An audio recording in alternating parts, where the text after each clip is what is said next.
Hey YouTube, Kira Twig here, bringing you guys my Yosenju deck profile for February 2015. This is one of the 3 decks that became available with the Secret Forces, so I thought I'd bring you guys the deck profile. It's a lot of fun, lots of different ways to run the deck. I'm mostly going for the use of Kama 1, 2, and 3 off of their effects for this deck profile, so let's go ahead and get started. Like I stated, I run all 3 of the Kamas, so I run 3 Yosenju Kama 1. Basically, this guy is the compulse effect. If you control another face-up Yosenju monster, you can compulse 1 card on your opponent's side of the field. You can only use the effect once per turn. And also, with all 1, 2, and 3's abilities, after this card is normal summoned, you can immediately afterwards summon another Yosenju monster besides Kama 1, meaning you can go for Kama 2 and then Kama 3 or in any order you prefer. So it's really cool. It helps swarm the field a lot for massive damage. And I also run 3 Yosenju Kama 2. Let's pronounce it like that now. Basically, his ability, he has the same normal summon effect, but his other ability is this card can attack your opponent directly, but if he does, inflict half of his attack as battle damage. So instead of 1800, he'll be dealing out 900 instead. It's a cool, neat little effect. All the Yosenju monsters have some pretty well, based stats. And all the other Yosenju monsters also, after the turn this card was normal summoned this way, you return this card to the hand. All the Yosenju monsters have this ability. So that's the one thing you have to worry about with these cards is, leaving your field open for direct attacks. And I also run 3 Yosenju Kama 3. Basically, this card has the same normal effect ability for an additional normal summon, but his ability is when your opponent takes damage by another Yosenju card you control, you can add 1 Yosenju card from your deck to your hand. So he's more of the search ability. So if you can get all 3 successfully on the field, you'll have a lot of different play options that turn. A compulse effect, direct attack, possibly, or even a search ability. All are cool. You can, direct attack with 2 to get off 3's ability, or you can, compulse the hard-to-get monster with 1. A lot of different options to go for. I also run 3 Yosenju Sujik, if that's how you pronounce it correctly. Sujik has the same bounce ability, but he can also provide power for your Yosenjus when they are attacking. You can target 1 Yosenju monster on the field. It gains 1000 attack until the end of the turn, and during either player's damage step, when a Yosenju monster you control battles an opponent's monster, you can discard this card, and that monster you control gains 1000 attack until the end of the turn. Basically, you have to return it to the hand. You can only use one of these effects once per turn. But it's really cool. He adds for power boosts, which they desperately need, and, it really helps boost their own abilities, including the deal damage and direct attack abilities. And for the Pendulum monsters, I run 2 Yosenju L. This card is one of the scales you need for if you prefer to Pendulum summon these guys. But he's the scale of 3. His ability is if a Yosenju monster you control would be destroyed by battle or card effect, you could destroy this card instead. That's the Pendulum scale ability. His monster ability is when this card is normal summon, you change it to defense mode, and your opponent cannot target Yosenju you control for card effects except this one. So it's pretty much what the card shows you. It's a wall, protects your others from battle and card effects. And I also, actually, I think he is just card effects, if I'm correct. Yep, just card effects. This is the one for battles. Yosenju, Sinju R. And also his pendulum scale is 5 right now.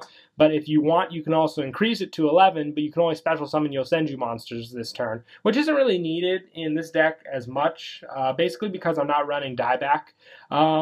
Would run dieback if I had him, just to try him out, but you really don't need dieback as much. Kama 1, 2, and 3 are your main monsters of the deck. Shinshu protects them from battle when he's normal summon. He has also switched to defense mode. So Shinju L and Shinju R pretty much just make walls on the field and set your pendulum scales. And R is 5 and L is 3, so you don't even have to change the scale with these 2 to pendulum summon most of the monsters in your deck. And I also run 1 Odd Eyes Pendulum Dragon. This card just helps, for searching for L and R. That's it for the monster count. We'll move on to spells. I run 2 Yosenju Training Grounds. It's a continuous spell card with 2 abilities. Basically, it allows you to put counters on this card every time you normal or special summon a Yosenju monster. And then you can use the counters to either search for a Yosenju card, or you can use it to get power boosts on your monsters. I really like it for the search ability instead, just basically because it's very easy to summon 3 and then get a search off of it. So a turn 1, move, very nice. I also run 3 Fire Formation Tenki, pretty much because they are all, searchable with Tenki. Really thins out the deck easily. And 3 Pot of Duality. This card is actually really awesome in this deck because they're normal summons. Yes, you can't Pendulum Summon the turn you use this, but you could still do the Yosenju normal summon routine, even if you use Pot of Duality that turn. So you can still get lots of summons out that turn. And I also run 3 MST, pretty staple. 1 Soul Charge, just to get back anything I lose. 1 Book of Moon, and 1 Regeki.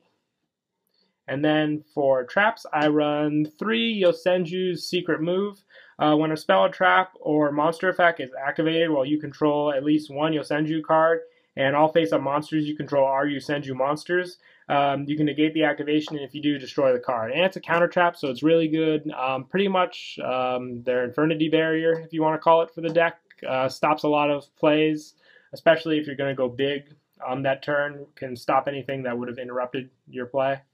Also, 3 Vanity's Emptiness. This card's a lot easier to get now, so might as well run it. Lots of people, I'm sure, are going to get their playset soon, so it'll be very easy to put into the deck. Once again, it goes off of that special summon routine. They can use their normal summons to, swarm the field. So this card lets you play the control. When you want a special summon, you special summon. But until then, just normal summon and you'll be fine. Plus 1 Bottomless, 1 Solemn Warning, and 1 Torrential Tribute. And then for the extra deck, I run 2 Lightning Chidori, basically because the Yosenjus are all wind, so it's very easy to get Chidori out, and Chidori is a pretty busted card, in my opinion.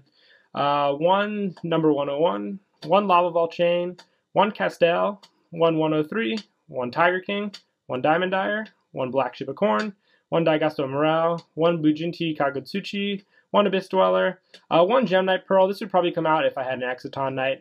Don't have one at the moment, but that'd definitely come out for that. 1 Maestro, and 1 Gaga Cowboy. So, yep, that's it for the deck. I also stated earlier about dieback. If I were to play dieback in this deck, I would most likely take out 1 Odd Eyes and 1 Sujik. Dieback does run really well in the deck, but he, like a lot of other cards in the set, are short print.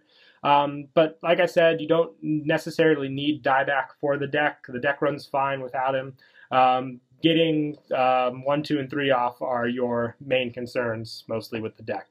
But yep, that's it for the deck profile. Hope you guys enjoy. Don't forget to like and subscribe, and Kira Twig out.